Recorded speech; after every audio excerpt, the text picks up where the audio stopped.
Olá, amigos telespectadores, amigas telespectadoras do programa Joaquim Alessi, caros internautas que nos assistem pelas redes sociais, Instagram, Facebook, daqui a pouquinho vai estar no YouTube também, na página do site do Jornal ABC Repórter, na TV Grande ABC, canal 3 da NET São Caetano do Sul. Começa a edição desta terça-feira, 8 de outubro de 2019. E como eu anunciei aqui ontem e na sexta-feira, nós temos um assunto da mais alta relevância, principalmente para os proprietários de restaurantes que trabalham com peixe. Acho que a grande maioria dos restaurantes hoje trabalha com peixe, né? Com exceção de alguns que têm pratos mais específicos, mas que tem uma notícia que não é das melhores e que a gente traz aqui especialistas para elucidar para vocês. Eu tenho a honra e a satisfação, vou pedir licença para o Roberto Moreira, que é presidente do CEAL, por uma questão de deferência às mulheres. Eu vou começar com a doutora Denise Tonelotto, que é advogada do CEAL, né? Sindicato das Empresas de Alimentação, Hospedagem e Alimentação do Grande ABC. Doutora Denise, muito obrigado pela gentileza de comparecer ao programa.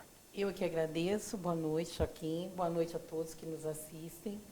Para nós é de suma importância estar aqui para esclarecer um assunto que tem angustiado, e não tem outra palavra para definir, tem angustiado a todos os nossos associados. É um termo bastante forte, a gente vai falar sobre isso já. Sim. Nós recebemos em julho deste ano. Deixa eu só apresentar o Roberto, ele fala, a gente já começa a falar do assunto. Roberto Moreira, presidente do CEAL, já esteve aqui com a gente em outra oportunidade e nos dá a honra de mais uma visita. Roberto, muito obrigado pela presença. Boa noite, Joaquim. Boa noite a todos. Legal. Agora, doutora Denise, você falou que recebeu... Em julho. Em julho agora? Em julho agora. Faz 3 meses, 2 meses e pouco. Recebemos lá no sindicato uma associada com uma notificação, preocupadíssima, porque a notificação dela era de R$147 mil. Dona de restaurante. Dona de um restaurante que comercializa pescado. Essa especialmente de um restaurante japonês. Notificação é isso aí que está aparecendo na tela agora? Exatamente. Uma notificação como esta aí, tem o valor que está assinalado em vermelho, no caso dela de R$147 mil. E ela veio acompanhada, inclusive, do contador. E dizia, não, mas isso é um absurdo, porque ela está no Simples, ela não deve pagar isso aqui de maneira nenhuma. E aí, no primeiro momento, nós falamos, vamos analisar, porque era algo novo, algo diferente, nós tínhamos que estudar a fundo. Nos reunimos, né, com uma junta, quase que uma junta médica, porque juntamos tributaristas, contadores, para entender o que estava acontecendo. E aí, depois de muito estudo, de muita análise, nós conseguimos entender que isso fazia parte de um programa que a Cefaz, Secretaria da Fazenda, havia criado. E em que sentido? No sentido de uma aproximação com o contribuinte.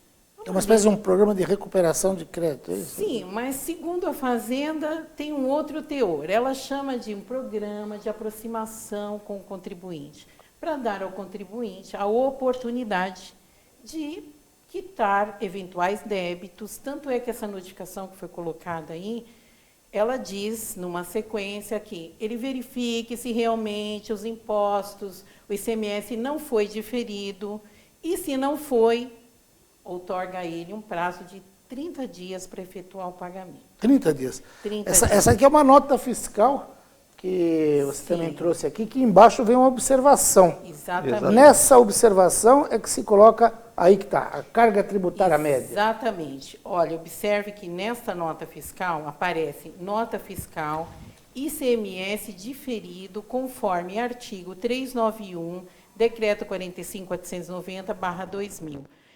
Toda nota fiscal que gera um imposto a ser diferido, ela vem com essa observação. Quem deve cuidar para fazer esse recolhimento, obviamente, que não é o dono da empresa, porque ele não faz recolhimento de tributos, ele é um mero pagador.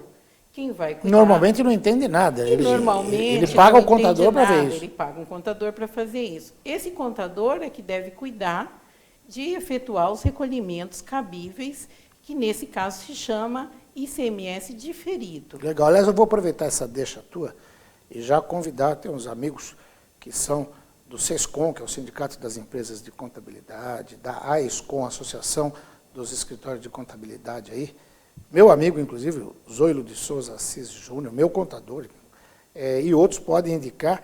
E é interessante, depois desse programa, a gente ouvir também os contadores, os contabilistas, para que a gente saiba o que está acontecendo de fato nessa relação.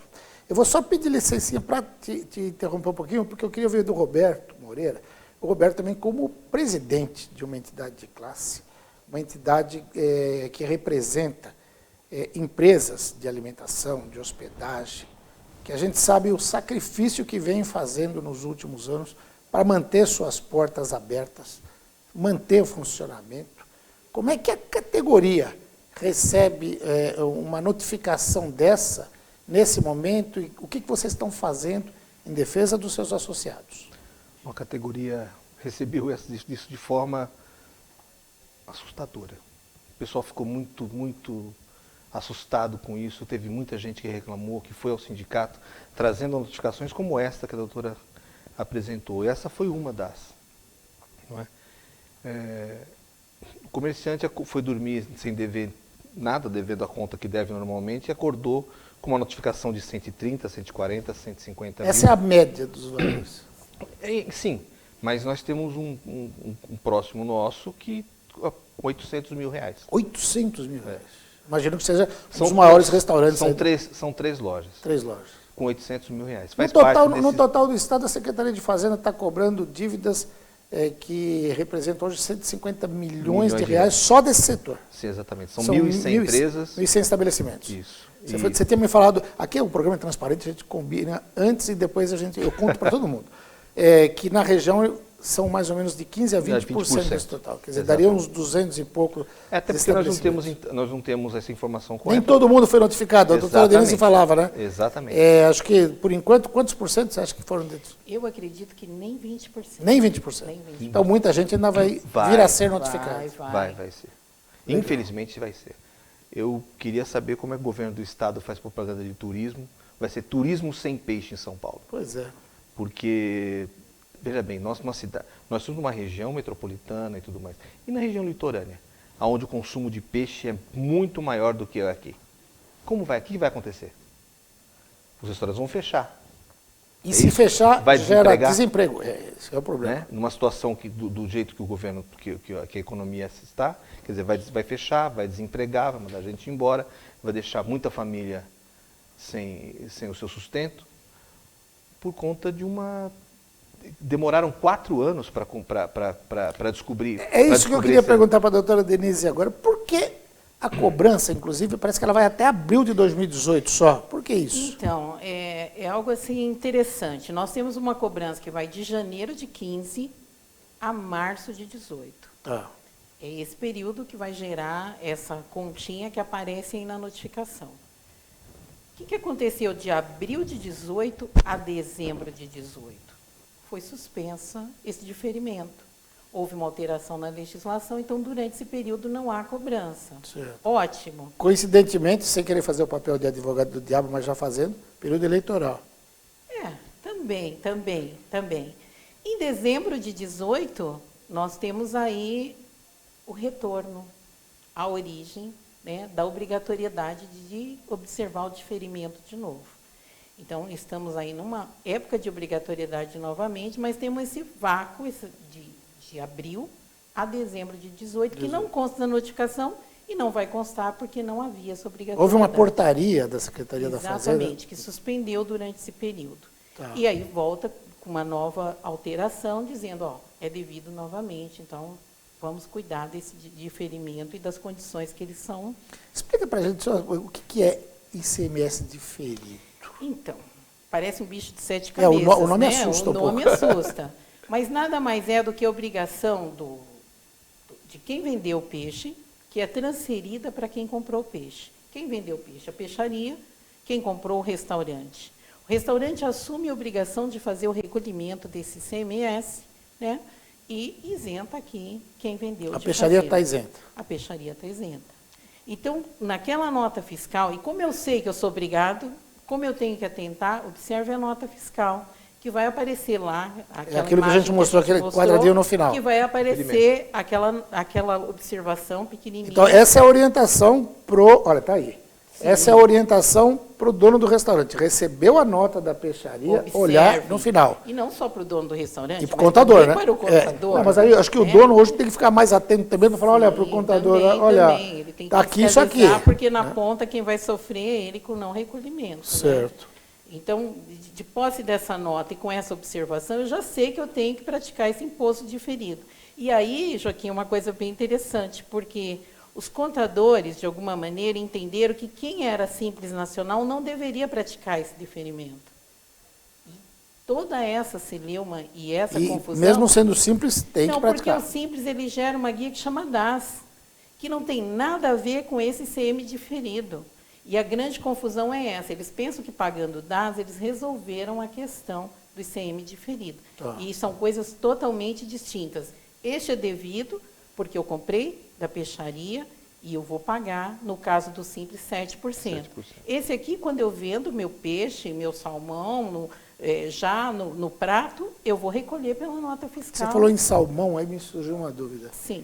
Essa lei é para todo tipo de pescado ou tem algum que está... Há umas exceções que são os frutos do mar, e dependendo da forma que Tem são até aquela brincadeira de processados. que bacalhau não é peixe, então o bacalhau está incluído. Bacalhau Aliás, é peixe, eu sei, é por isso que fala que bacalhau não é peixe, mas é Nós pescado. estamos É falando pescado, mas de de produto camarão, importado. de lula, marisco, né?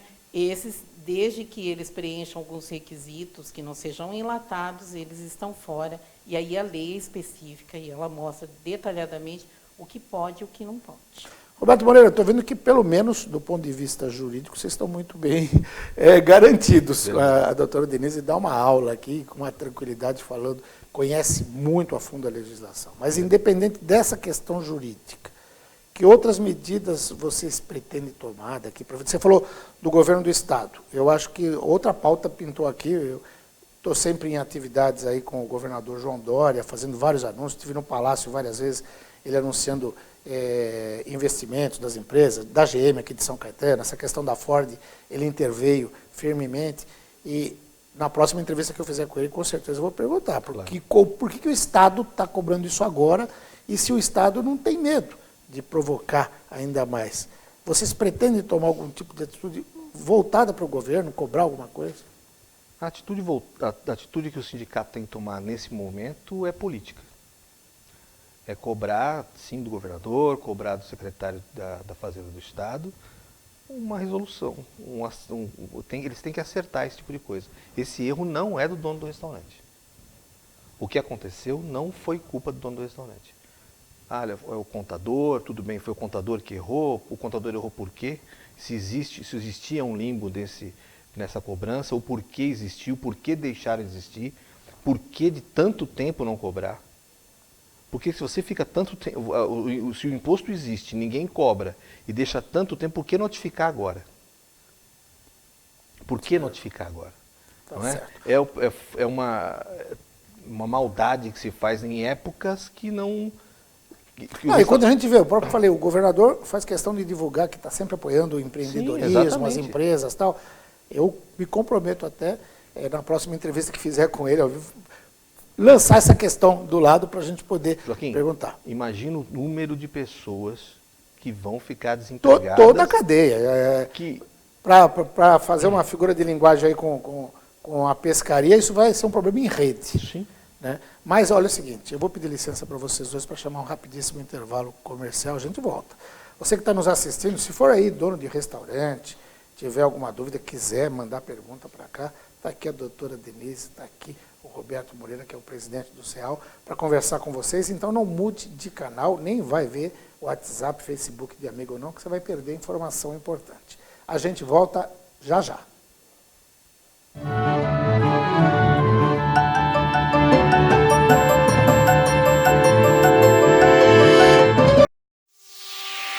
São mais de 46 anos de história marcados pelo compromisso de oferecer ao mercado imobiliário da construção civil no Grande ABC imóveis com alto padrão de qualidade.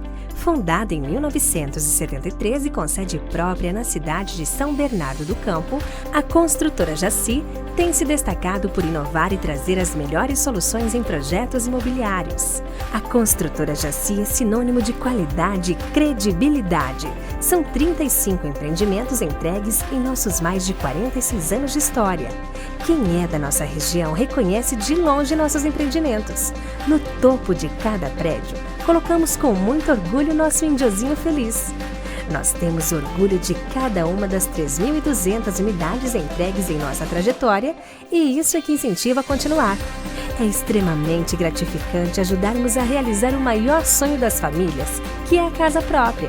Atualmente, estamos preparando o lançamento de 950 unidades distribuídas em 7 empreendimentos imobiliários na região do Grande ABC, o que totaliza 350 milhões em novos lançamentos. Oportunidade para quem quer comprar um apartamento para morar ou investir. Sempre inovando e aprimorando suas técnicas e métodos construtivos, a Jaci visa atender seus clientes de forma exclusiva e diferenciada. Construtora Jaci. Compromisso com a satisfação de seus clientes.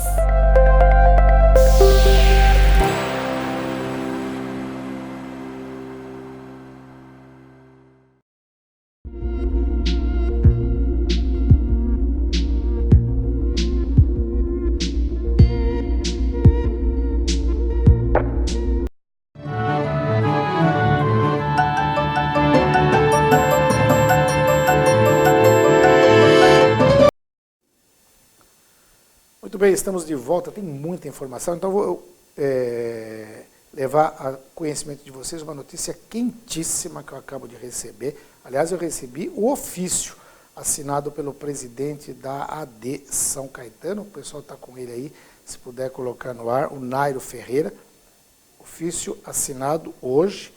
Ele diz que renuncia ao mandato de presidente do Conselho de Administração do Azulão até o dia 20 de abril de 2020, por motivo de tratamento médico. Então, não é bem uma denúncia, é um afastamento, é que eu li aqui, peço meu afastamento, entendi já uma renúncia. A notícia é de agora. Pedi um afastamento até o dia 20 de abril de 2020. Curiosamente, essa decisão do presidente vem a público alguns dias depois do jornal ABC Repórter divulgar aquele contrato leonino com o jogador que estava sendo comprado pelo Gleison, né, por um clube de Portugal, e que a AD São Caetano, através de uma empresa intermediária, estava pedindo quase 3 milhões de reais para rescindir o contrato. Ou seja, o que o menino ia ganhar para jogar em Portugal, ele não ia ter que pagar de multa para poder rescindir esse contrato. Então está aí a notícia bombástica, em primeira mão.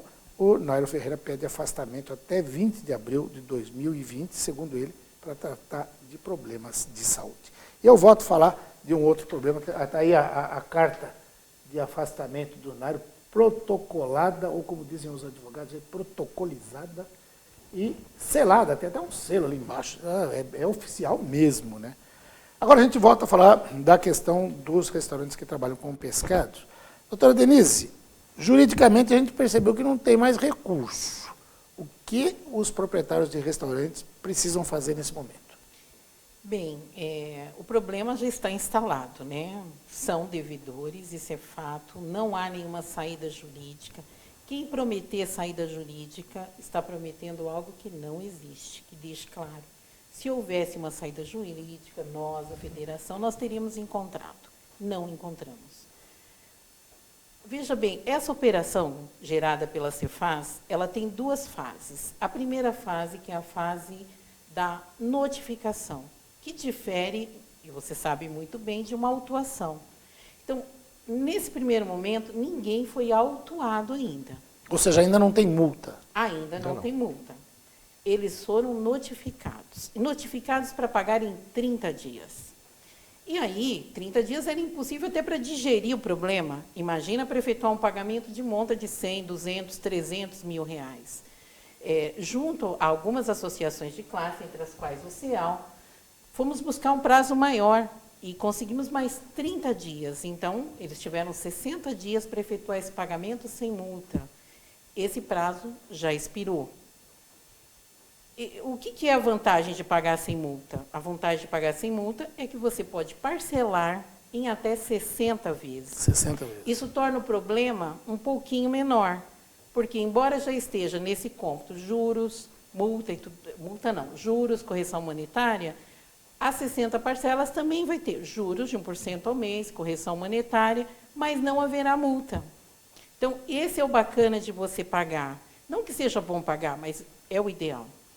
Não pagou, agora começa a segunda fase da operação, que é a fase da autuação.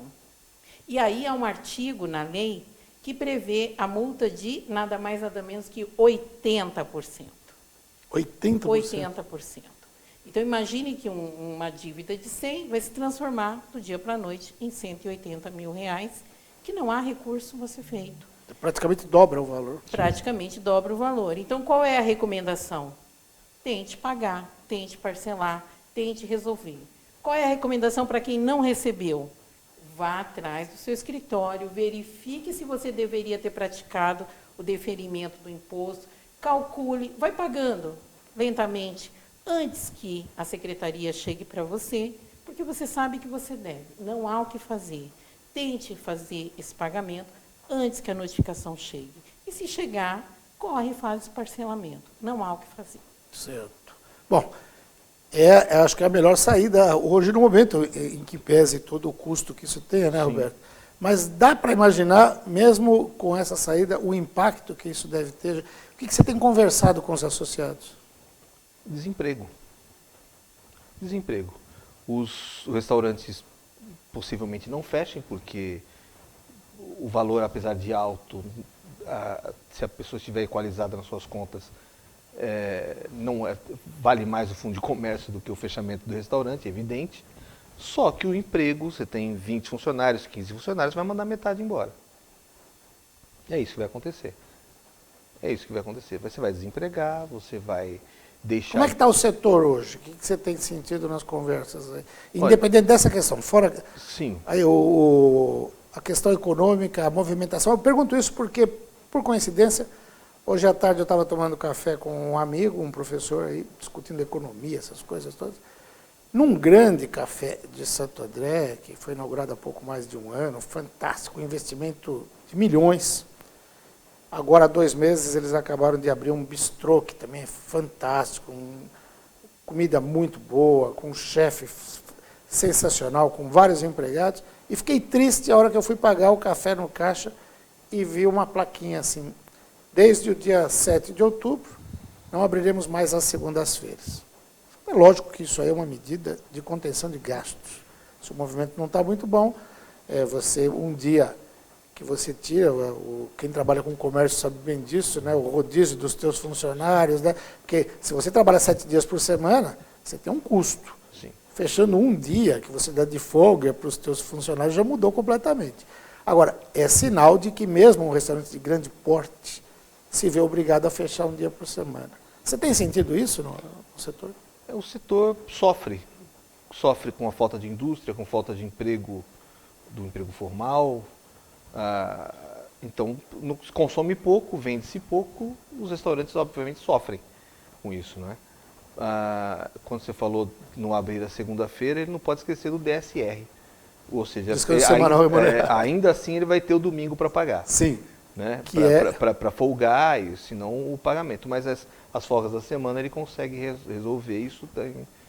Foi uma forma que ele arrumou, mas possivelmente por conta porque implica vender, na escala de trabalho. Por forma de vender, possivelmente por vender pouco nesse dia da semana. Não é? Agora, os restaurantes, os bares, os cafés, sofrem, os hotéis, sofrem sim com a falta de emprego, porque a nossa região é uma região industrial. Sim. Se não houver emprego na indústria, não haverá quartos em hotelaria para se alugar, ou para se alugar a pouco, os restaurantes, e a gente não... Empregos da indústria são os melhores que pagam também, sem esses empregos o pouco consumo. Verdade. Então é muito complicado.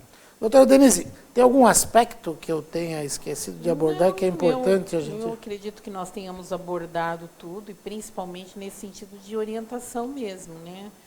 O presidente vai dizer ainda, mas eu reitero que as pessoas que tenham dúvidas procurem o sindicato patronal.